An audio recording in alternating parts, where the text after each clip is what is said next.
friends, in this video we are going to study about the basic structure of an embedded system. We will see its basic structure, means we will see that what are the various components present in an embedded system, what are the functions of these components, and how these components work together in the embedded system. Okay, so let's start with our topic.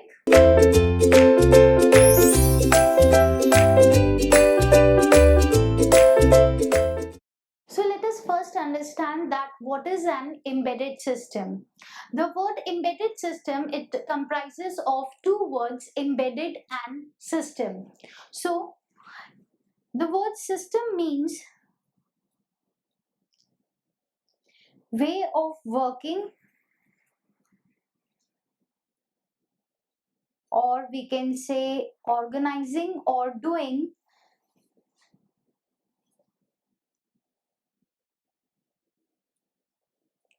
one or many tasks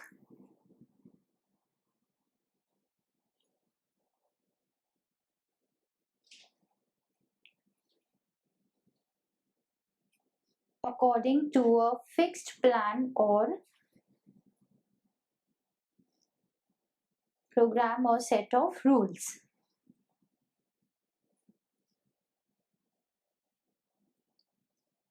So the system, it will be having various units, okay, and all these units are working together to perform either a single task or many tasks are being performed by those units according to a set of rules or according to a program. Okay, so according to that program or fixed plan, the units are working together and performing a single or many tasks.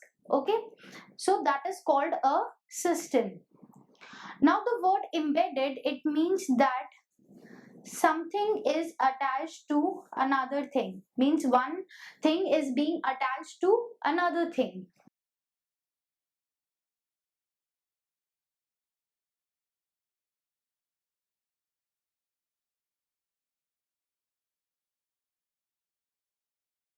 Means that one thing is being embedded on the another thing.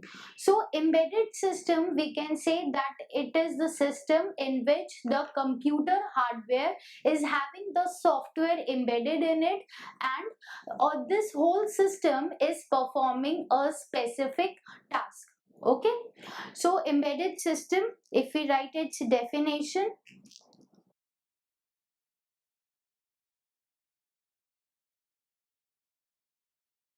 is a computer hardware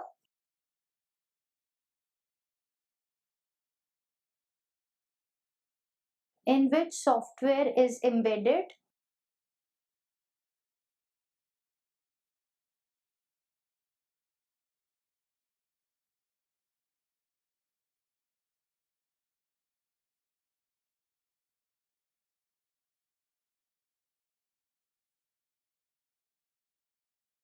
and is performing a specific task. Okay, so that is what an embedded system is. Now here we are studying the basic structure or the components of the embedded system. So as I've said that embedded system is having both the hardware and the software. So the various components here we will study that comprises of the hardware part only. Okay.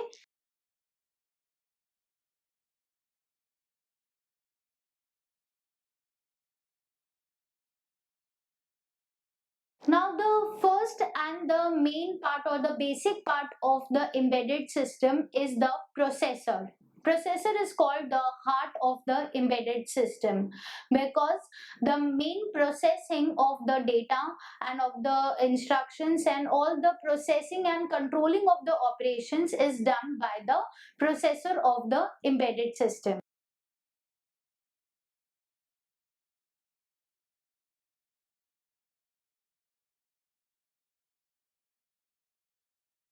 Then along with the processor, we have different other hardware components also.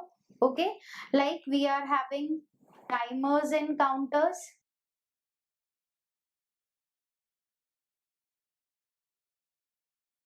serial and parallel communication ports,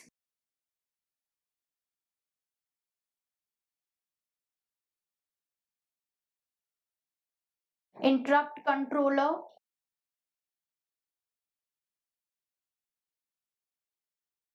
input devices with driver circuit,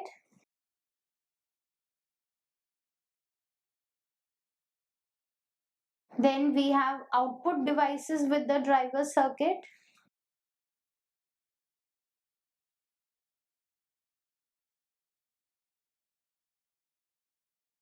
power supply, reset and oscillator circuits,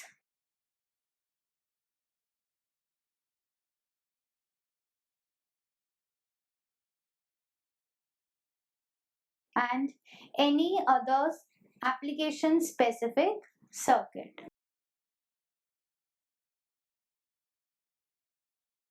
So these are the components which are present in any embedded system. Okay, the main part will be the processor. Okay, other than the processor, we will be having timers and counters which will provide the timing and the counting operations. Okay, then serial and parallel communication ports are there when the embedded system is communicating with the external devices. So for the communication, it will require the ports. Okay, now this communication, it can be either serial communication or parallel communication. So for those communication, it is having the serial and parallel communication ports for interacting with the external devices. Then interrupt controller is there, input devices with the driver circuits are present, and output devices with driver circuits. Then for the working or the operation of the embedded system, we will require the power supply. So power supply, reset and the oscillator circuits are there. Oscillator circuit provide the clock signals to the system. Then the application for which the embedded system is being used, for that particular application, if some circuits are to be required, then those application specific circuits are also present in the system. So the hardware part of the embedded system, it will consist of all these components. Okay, in the software part, if we see, the software consists of the programs and the data. Okay, and these programs and data, they are stored in the memory. Okay, so memory is also a component of the embedded system. Okay, in which the software components are being stored.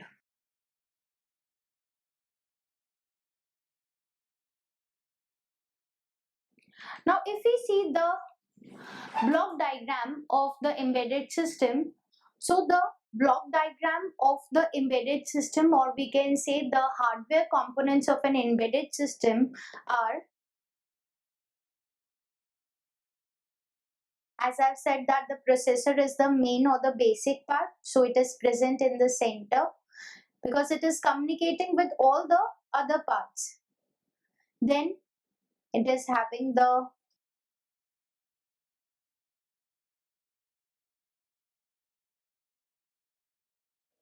power supply, oscillator and the reset circuit.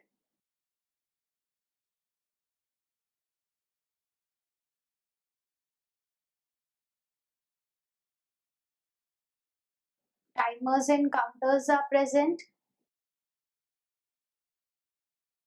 Interrupt controller is present.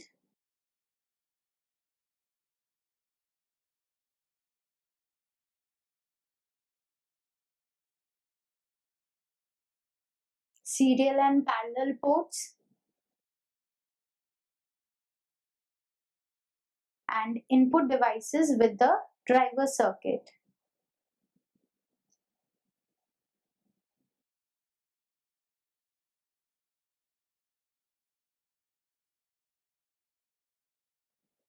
Then output devices are also present with the driver circuit.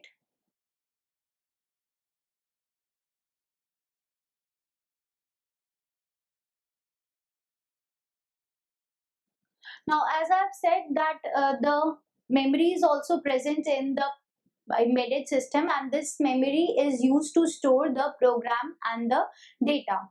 So The memory is of two types, program memory and the data memory.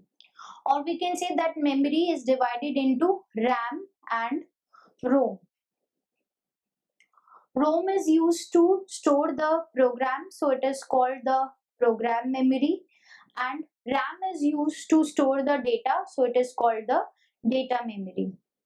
Because we cannot make changes in the programs which are stored by the designer, so they are stored in the read only memory. Okay, they can only be read. And the data, because manipulations can be done on the data, so data is stored in the random access memory. Now, other than all these circuits, the embedded system is used for a particular application. So for that application, if any circuits are being required, then it is having the other application specific circuits also present in it.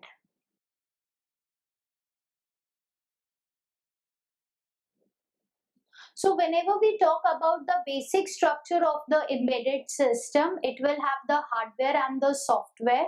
And in the hardware parts, the various components are all these components. Okay, processor, timers, counters, interrupt controllers, serial and parallel ports, input devices, output devices, memory, and the application specific power supply, oscillator, and the reset circuit. Okay, now let's study about these components in detail. So in the embedded system, we have all these hardware components present in it. Okay, so it can have the, because as I've said that processor is the main part, so processor is going to do all the processing, and all the other components, they will interact with the processor. Okay, and all the software part, that is the programs and the data, they will be stored in the memory. Okay, so now we will study each of these components in detail and see that what are the functions which are performed by these components. First we will start with the processor.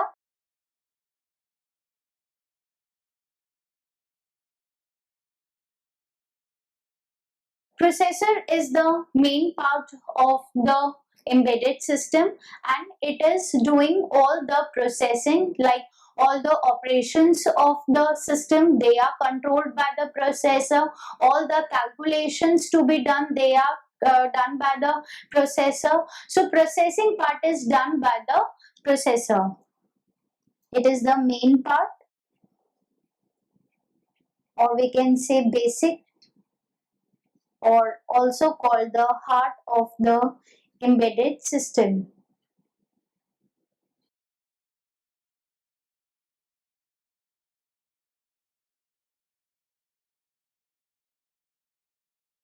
It performs all the processing,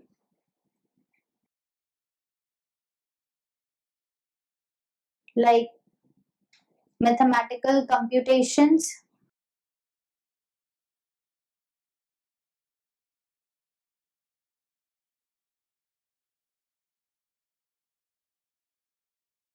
control operations,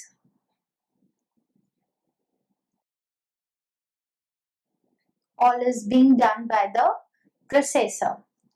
Now, in the embedded system, various types of processors are present, like microprocessor, or we can say the general purpose processors can be used.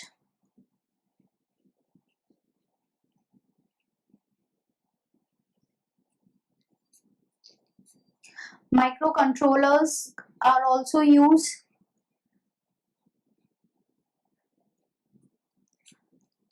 Digital signal processors,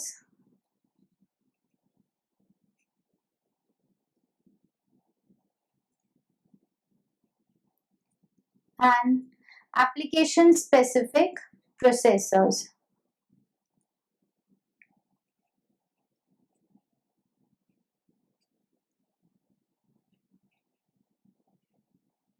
etc. So various types of processors can be used in the embedded system. Some of the examples of those processors are microprocessors or general purpose processors, microcontrollers, digital signal processors, or the application specific processors. Let's study about the microprocessors or the general purpose processor.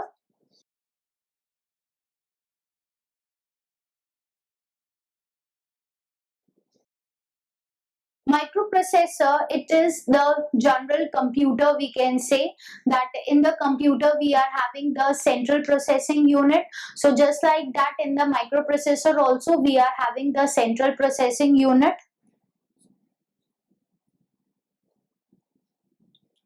Then input output devices are present in it.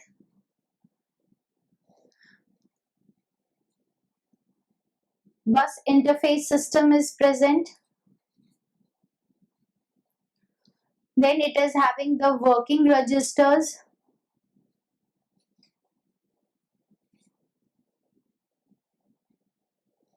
interrupt circuits,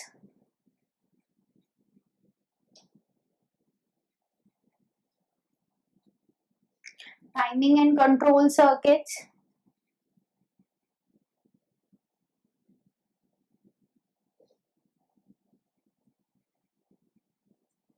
and stack pointer and program counter.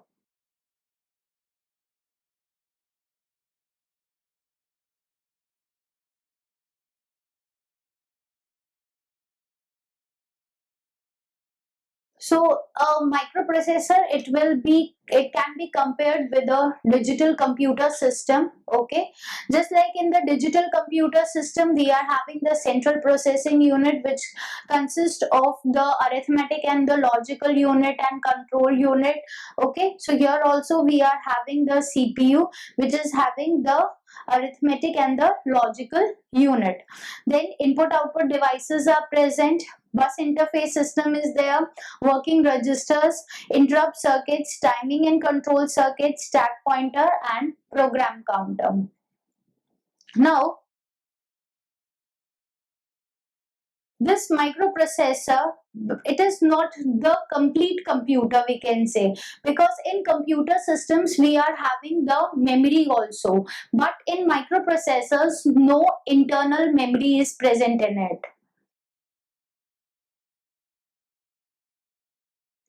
So we have to introduce the external memory into it, means external RAM and ROM are to be connected with it if we want to use the microprocessor for any application. Now, in the embedded system, because we are using the embedded system for a particular application, so if microprocessors are used in it, then for the simple or small application we have to provide memory to the microprocessor. Okay, and if we are introducing memory, then the size of the chip is increased,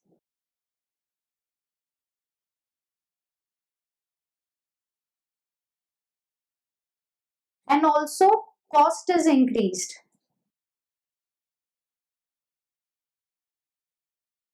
So both these things are the drawbacks of the microprocessor, that in microprocessor no internal memory is present, external memory is to be provided, and if external memory is provided, then size and the cost of the system is increased. So to remove these drawbacks, instead of microprocessors, the microcontrollers are developed and they are being used.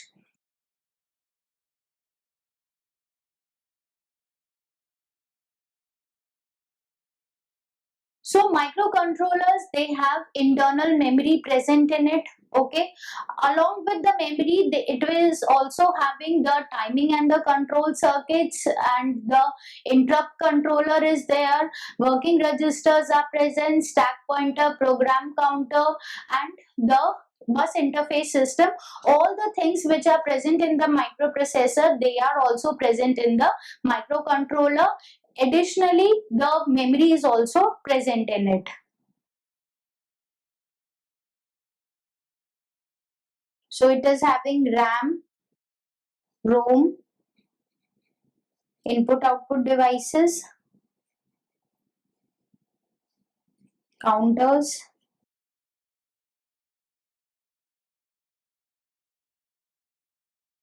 and clock circuits, etc.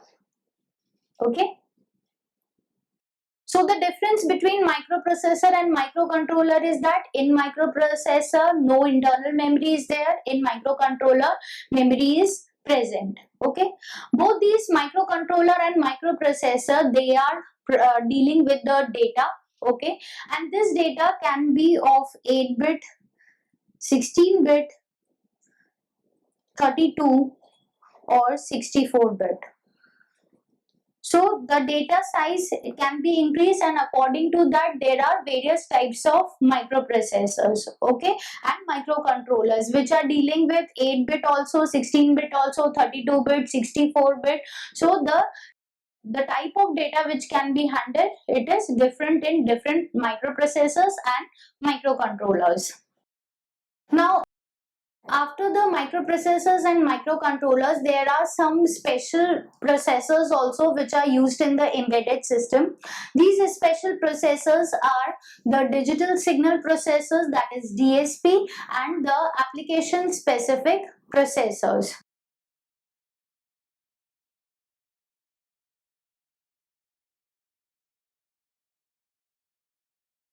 So the digital signal processor, these are the special processors which are meant for the signal processing applications. Okay, like wherever we want the processing of the signal, like filtration is to be done, transformation is to be done. Okay, so for those applications, the digital signal processors are used.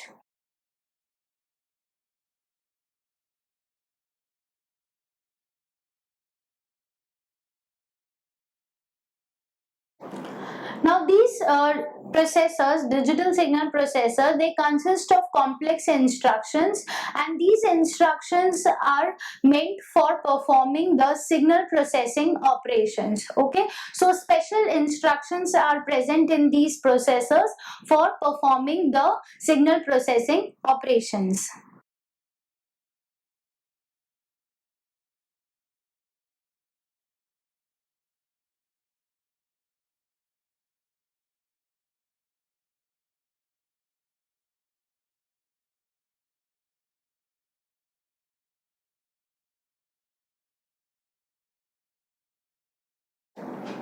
So these are the digital signal processors or DSP. So whenever we are having an embedded system for the signal processing task, so we are going to use the digital signal processor as its main part. Okay. Then we are also having the application specific processors.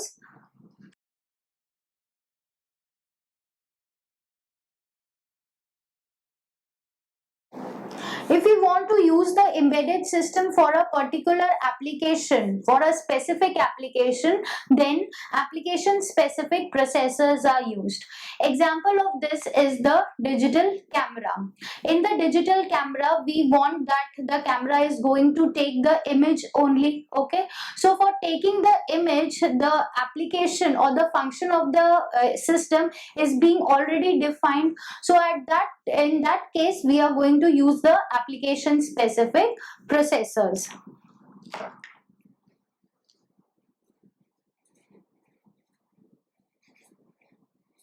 They are designed specially to perform a particular task.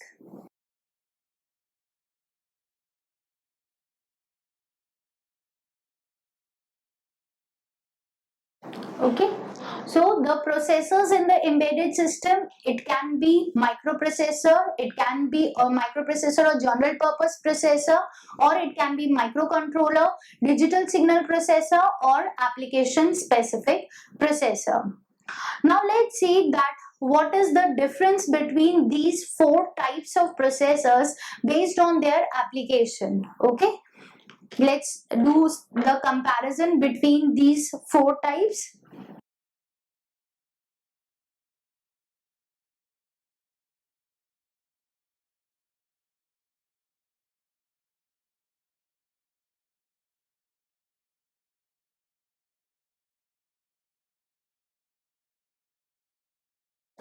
Now the microprocessors or the general purpose processor, they can be used for the generalized application. Okay, means that in those applications where many calculations or many computations are required. Okay, intensive computations are required, and also the application or the task to be performed, that is not specific. Okay, in a generalized way it is working.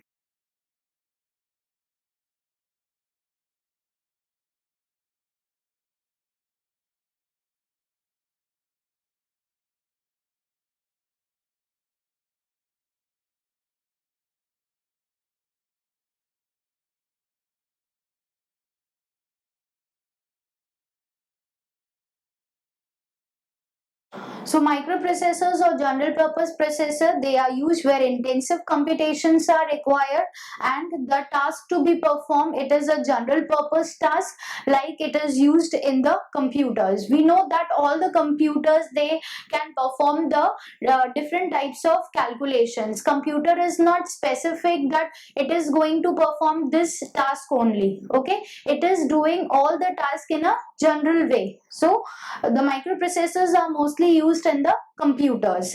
Then microcontrollers.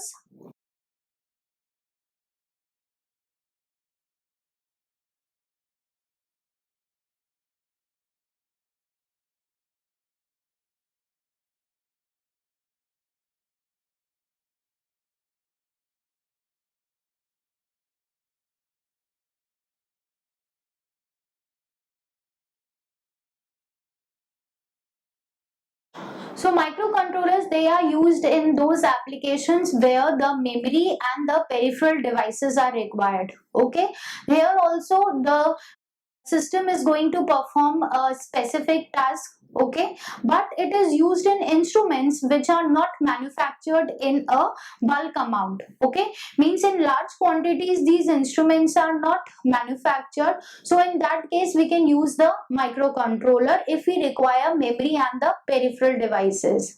Like for example, a digital clock which is made by a student. Okay, so only one single instrument is being manufactured. Okay, that is being made by the student. So in that case the student can use a microcontroller in that system. Okay, and digital clock, because it is displaying only the time, so one specific task is being performed by the system. So in those cases microcontrollers can be used as the processor. So next type of processor is the digital signal processors. Now these processors are used in application where the signal processing is to be done, like video and audio processing is to be done. Okay.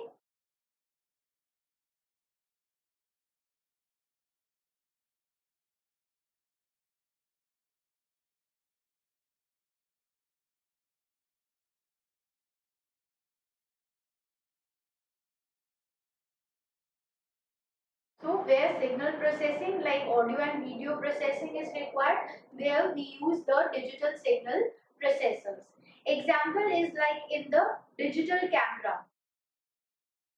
In the digital camera, the pictures are to be taken.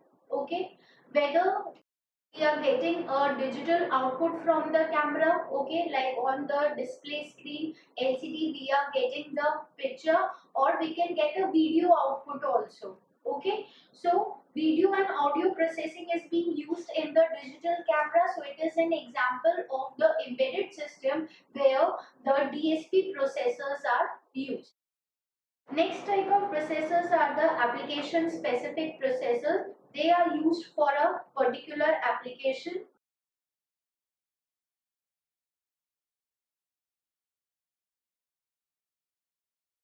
and also they are used for those embedded systems which are manufactured in the bulk quantity,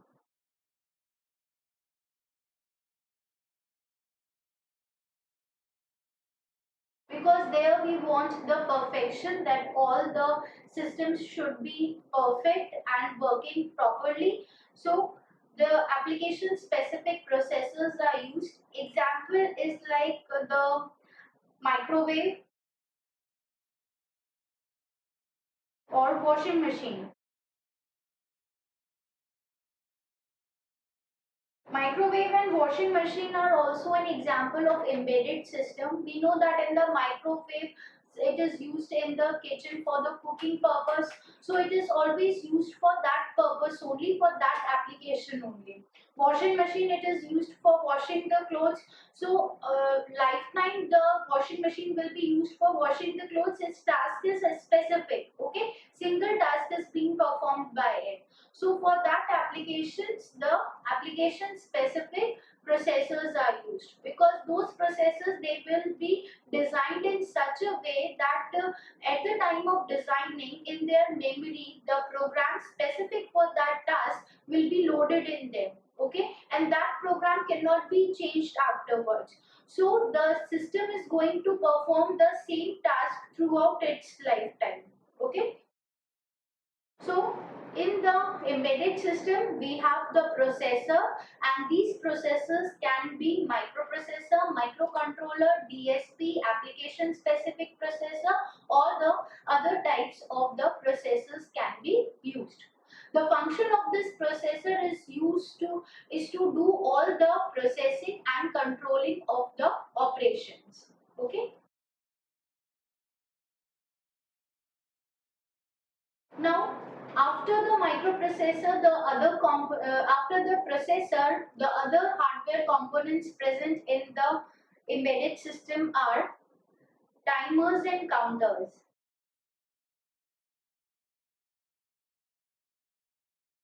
Okay. Timers and counters, there are sometimes we require that the system is to perform some timing operations, means some delays are required in the system, and also the system is to perform the counting operation. If we want that how many times this event has occurred, so we want to do the counting. Okay, so for that purpose counters are used.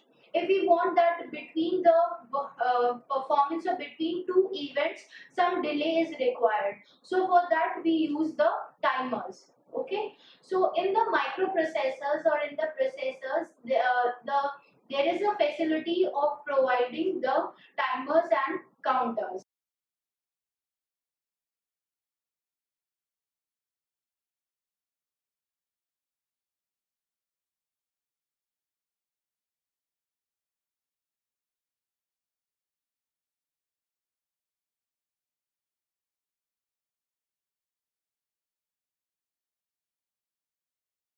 So timers are used in the microprocessor circuits to provide a delay, and counters are used to count the incoming pulses or the events. So we can say for the delay and the counting operation, timers and counters are essential.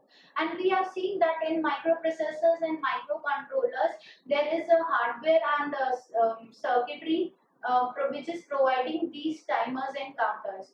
Now to work with these timers counters, we can have instructions.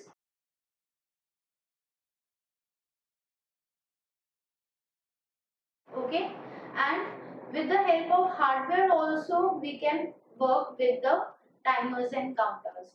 There is a hardware circuit also, and also with the help of software, that is instructions, we can operate the timers and counters.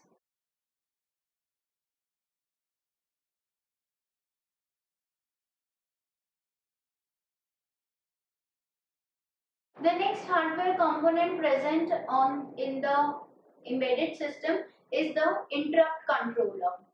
Now, when the processors are working, when the system is working and external devices are interacting with it, okay, but at that time if processor is busy in doing some work, then it is going to, if external device wants to interrupt or disturb the processor, then it is going to send the interrupts to that processor.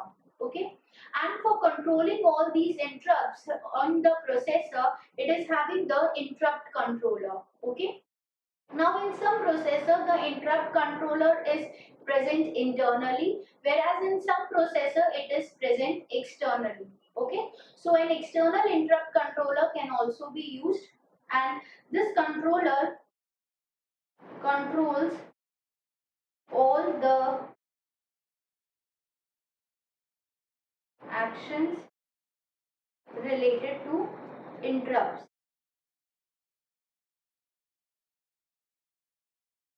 Suppose that two or more external devices are wanting to communicate with the processor.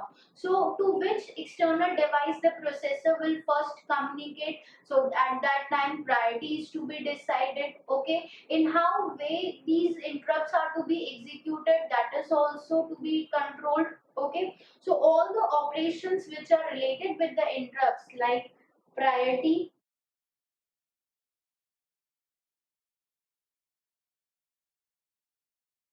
okay, and execution.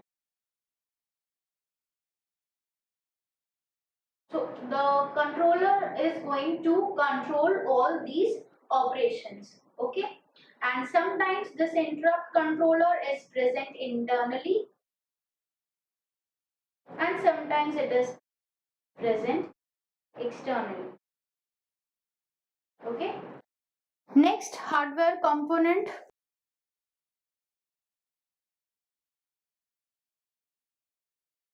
are the serial and parallel ports.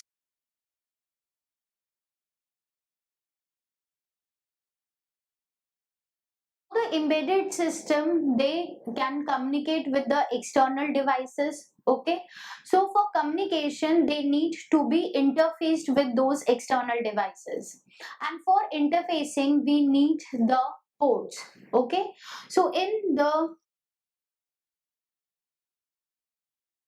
processors we are having the input output ports. Okay, like for getting the input from the external devices, it is having the input ports. To give the output to the external devices, it is having the output ports.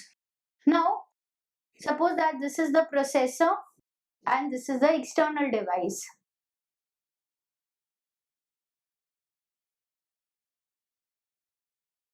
So for the communication means that the data is being transferred.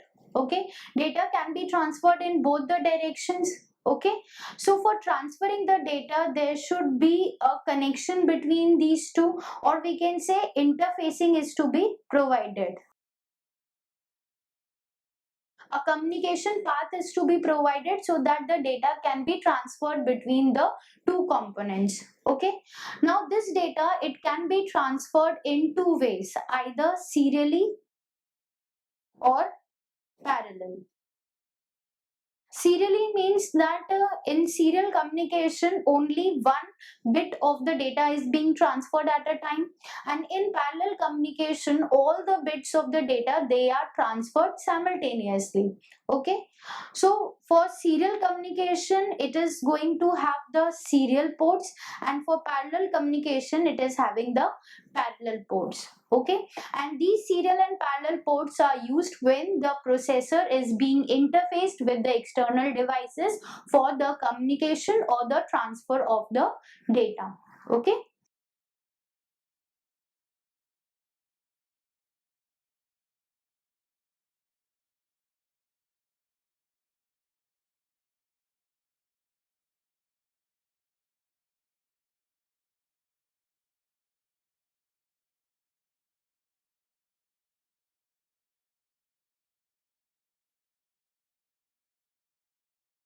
now when in the serial communication, because only one bit is being transferred at a time, so only a single wire is required. Okay, now if the external device is present at a very far distance, then if we are using the serial communication, then only single wire is required. So the we are having the long distance transfer, and also circuitry is less, only single wire is required, so no costing problem is there. At low cost, for a long distance we are getting the data transfer. Okay, but if we are using the parallel communication, so in parallel communication all the bits of the data are transferred at the same time. So suppose it is an 8-bit data, so for the 8-bit data it will require 8 wires. So for such a long distance, if 8 wires are put at that time, then those 8 wires is going to increase the circuitry, also the cost of the system is being increased. So for longer distances, always the serial data or the serial communication is preferred. So serial ports, they provide an advantage that long distance data transfer at low cost can be done. Whereas the parallel ports, they are used, parallel communication is used whenever the external device is present at a short distance. Okay, so at that case, when we are transferring the data, the 8 lines or 8 wires, it's very easy to put them. Okay, so faster data transfer will be there because 8 bits are transferred at the same time. If we are using 1 bit at a time, then it will take more time. So faster data transfer, but it has to be used for the shorter distances. So serial communication is used for long distances and parallel communication is used for the shorter distances. Okay, and these serial and parallel ports, they provide the different advantages in both the cases. Now next hardware component in the embedded system is memory.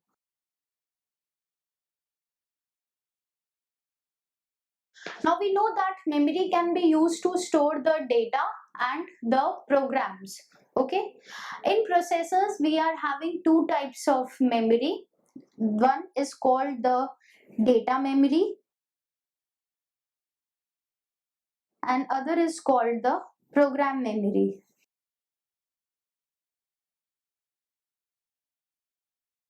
Program memory is also called the ROM, that is read only memory, and data memory is called the RAM, which is the random access memory. Now because data is stored in this memory and random access memory, we can read and write in this memory. So data can be altered at any time. Whereas the programs, because they are stored in the read-only memory, so we can only read from this memory. No writing or modification can be done in the programs. Okay. Also, sometimes in the some embedded systems we require additional memory also, like EEPROM is also used, that is electrically erasable programmable read-only memory, that can also be used. Okay.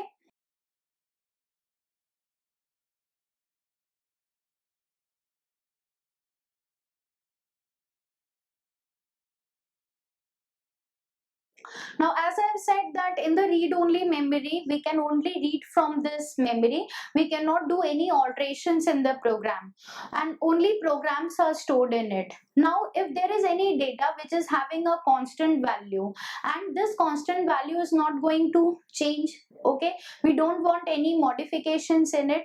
So those data which are having the constant value, they can also be stored in the read-only memory. So whatever data and programs which we want that no modification is to be done in it, no alterations are to be done, then that will be stored in the read-only memory. And in the data memory or RAM, only the data which can be altered, that which we can read and write from this, so that will be stored in the RAM.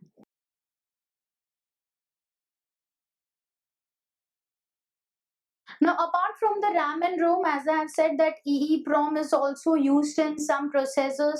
Also, if we want fast processing, then flash memories are also used.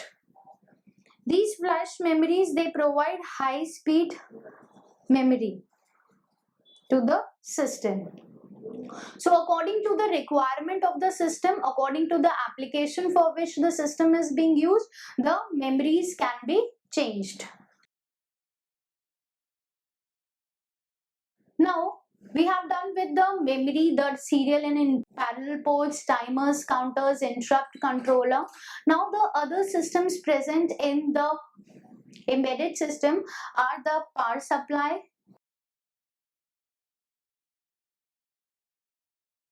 oscillator and reset circuits.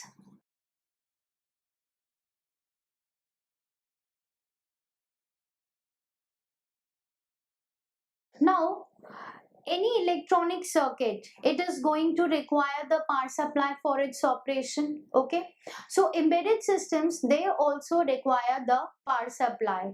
Now this power supply can be provided by any of the electronic device, like we can use the transformers. The power supply circuit, it consists of either the transformer or rectifier and regulators.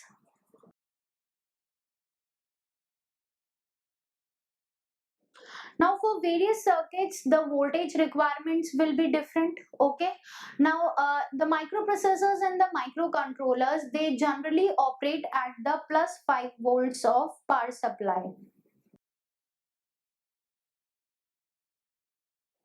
or sometime plus 3 volts of power supply is also required.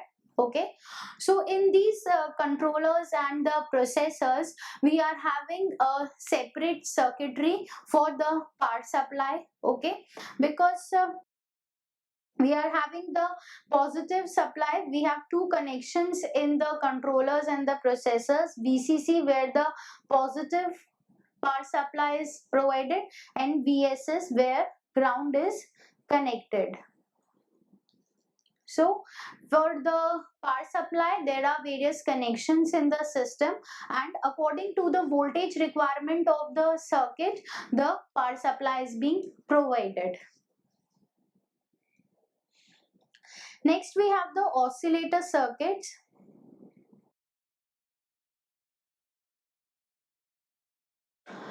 Now, in any digital circuit, the clock pulses are required. These clock pulses are used to synchronize the operations of the system. Okay, so for the synchronization, clock pulses are required, and these clock pulses are provided by the oscillator circuit. Now, in some systems, the clocks, these oscillator circuits are present internally in the system.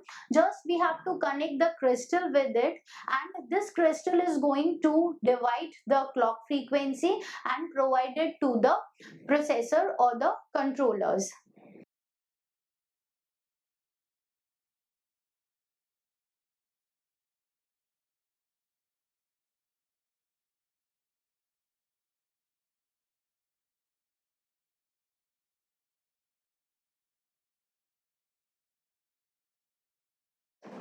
So any digital circuit will require the clock pulses. These clock pulses is provided by the oscillator circuit.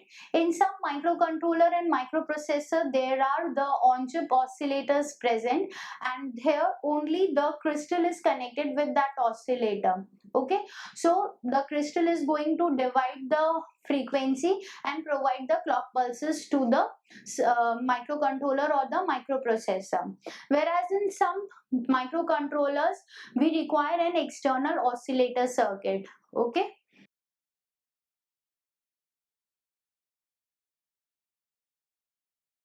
next is the reset circuit.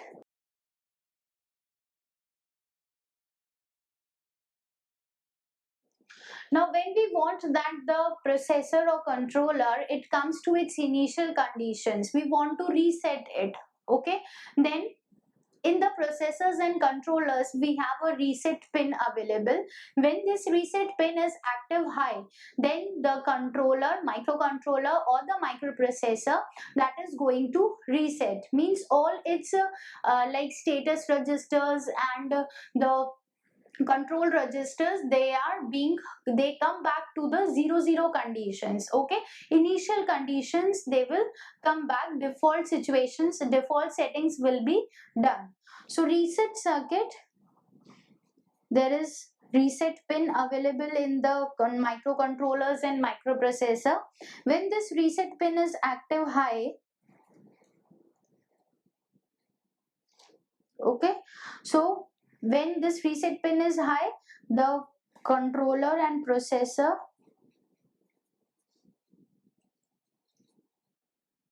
controller is going to reset all its registers.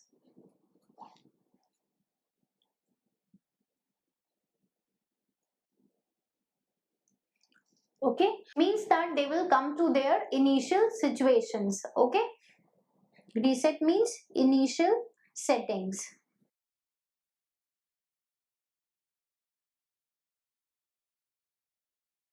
So this is also an essential component of the embedded systems or the processors and the microcontrollers. So here in this video, we studied the basic structure of the embedded system. We studied that embedded system consists of hardware and the software.